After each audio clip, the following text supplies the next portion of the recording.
Hello lovely people, I've been asked if I could put together a little demonstration video on the quick colour change airbrush. This is very much like the branded 0G, and this one I've got from the lovely Steph Shaw at Airbrush Body Art. I have the 0.5mm nozzle. I have been thinking about getting the 0.3 for some of my smaller stencils, but to be fair, overall it's fantastic and does the job just right. A lot of people have said to me that they've had issues with splattering. I know exactly what's causing that problem, and it is down to just making sure you're using it right and getting used to the new way of using an airbrush. We're all very used to holding it like a pen, and it's an on-off situation. And whilst these are great, I personally had quite a lot of issues, especially like weather that we've got at the moment. With the clogging, I'd have 6 airbrushes on the go, and I'd stand up with one at the end of the day because they'd all clogged and I'd got frustrated with them all.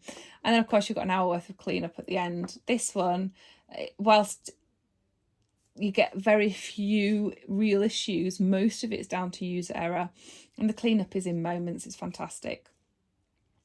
I'm talking about clean, a very quick run through with the airbrush itself. As you know, none of the airbrush really comes into contact with paint. You do get a little bit on the end here. You'll get a little bit of splatter perhaps, or a little bit of kind of not backwash is the wrong word, but you can get a little bit of ink on the end. And that's really important to make sure that with a bit of alcohol or surgical spray, which is what I use, just to give it a clean to make sure that you're not going to create a splatter problem there. And for cleaning, it screws off and you can get a little bit of build up there. I mean, we're talking a very, very small amount. And again, that just wipes off really easily. And the kit itself does come with a little baggie with a wire. Let me show you. I always struggle to open this thing. There we go. Comes a little baggie, and that wire there will go through the end of your nozzle, just to make sure that you're keeping it clean.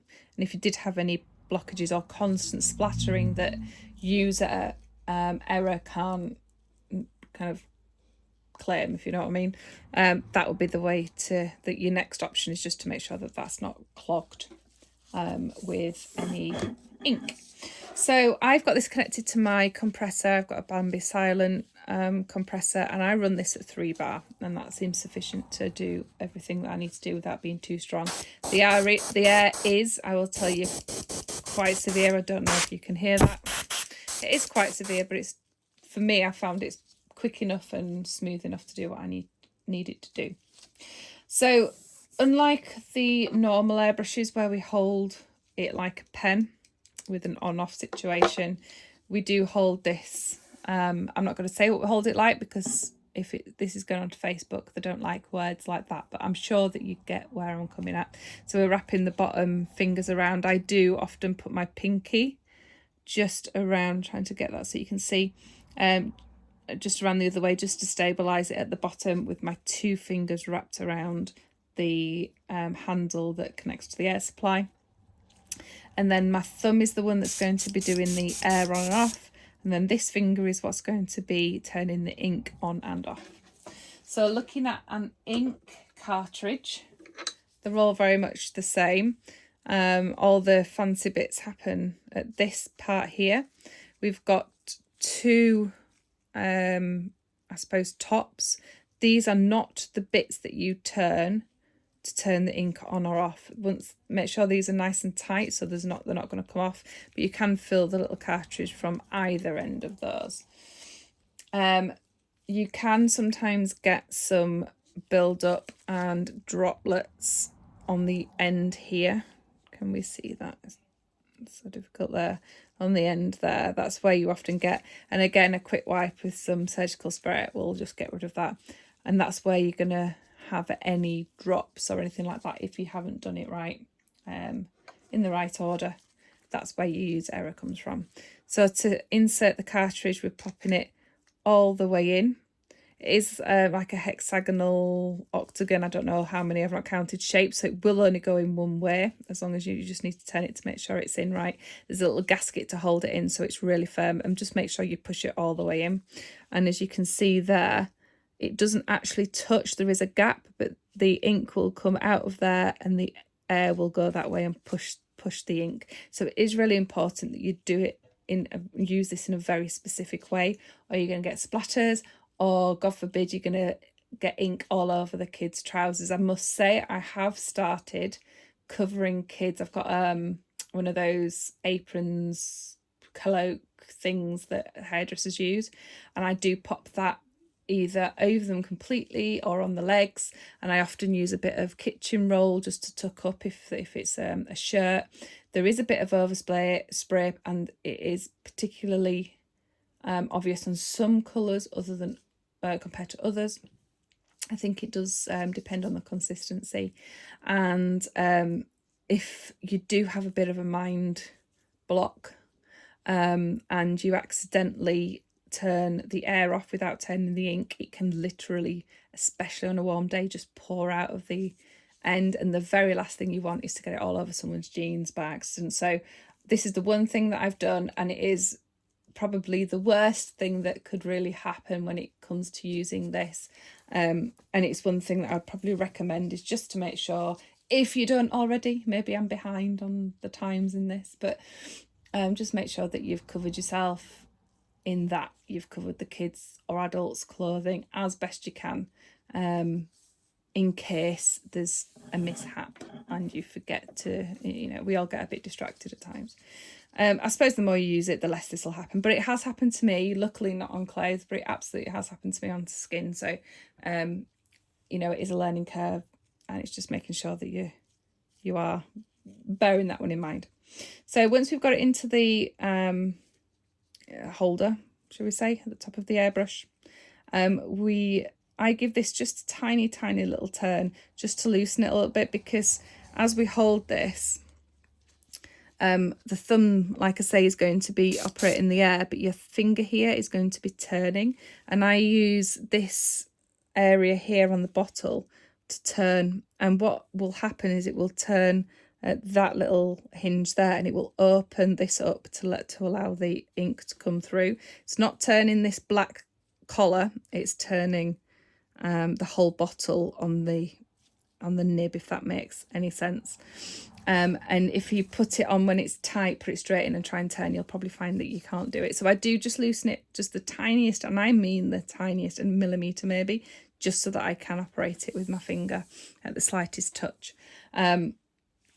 So if we were to turn the ink on without the air, this is what will happen.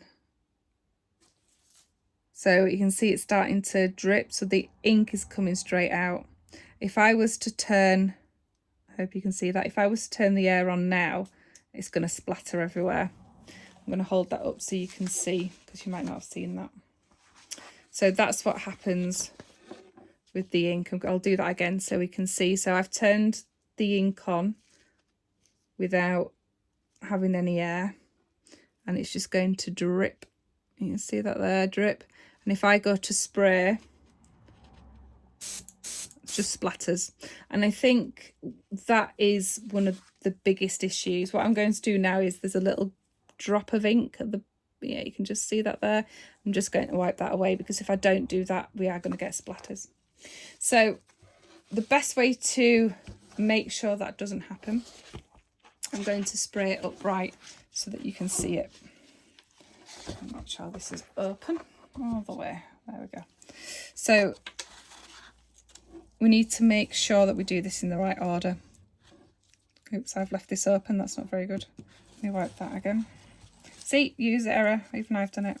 Okay, so we're going to turn the air on, so we've got air coming but no ink, and then we're going to turn the ink slightly, and straight away we've started with a small amount. It's almost like a grey, so I'd use that for, doing your background grey or any shading you want to do.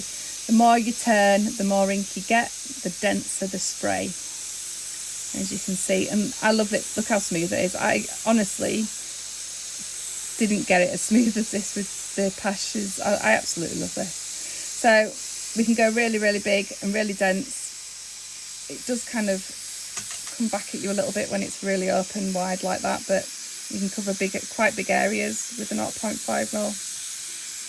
It gets a bit steamy up in here. I don't know if you can see that on camera. So I finished spraying, and what I'm going to do is turn the ink off. I still have my finger on that air, and as soon as that ink is off and is finger tight, then I can stop the air. I think that is, as well as the beginning when turning the air on, then the ink, that end bit is as important, because if you don't, like I showed you a few moments ago, you're leaving that ink on and it'll start to either drip or gather. And the moment that you don't, I've turned that on, so that's on. I'm going to turn it off the moment you get it.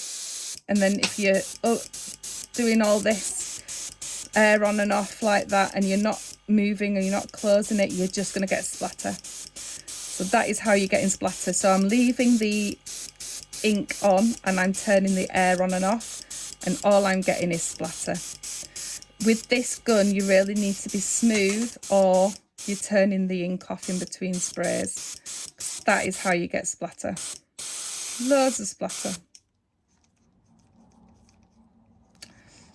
So I managed to unscrew that. That was clever. So that's how you end up with, I'd managed to turn that much that it actually almost completely unscrewed. So that's how I ended up with that issue then. If you do turn the air off and then think, oh crumbs, better turn the ink off and get that turned off, I do one of two things when I'm on the job. I either start spraying away into the ether, and then that'll get rid of any kind of splatter that might happen.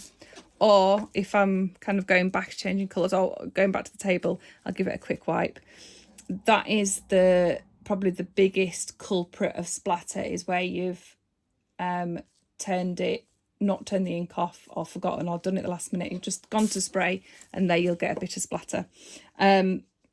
The other way you could get splatter is if it's kind of built up and got a bit sticky. I always try and keep the nib of the cartridge as clean as possible, and same with the air there. So I'll use a different colour and just run you through it again one last time to show you how to use it. Let's get another colour, and then it's hopefully really clear for you. Okay, can we see that paper? We can. Let's use a different colour. Let's use red. So I always give it a quick shake. I'm going to pop it straight into there and then loosen it so it's finger tight. Start the ink, and then I'm going to turn with my finger, do my spraying beautifully smooth, turn the ink off, let go of the air on, ink on, ink off, air off. I hope that helps. Happy to help, support anybody who needs it. Just drop me a PM. I'm going to post this through my business, which is Pretty Little Faces, but I'm Karina Robson. I'm on all the groups, so feel free to drop me a message either on my business page or my personal page.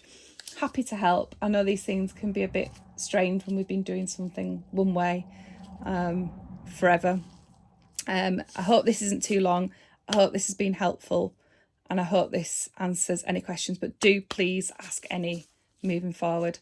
And now I've got a bit of a hazy living room with the spray, because I had it on really open at one point. Anyway, thanks so much for watching. Have a great rest of your day and happy spraying.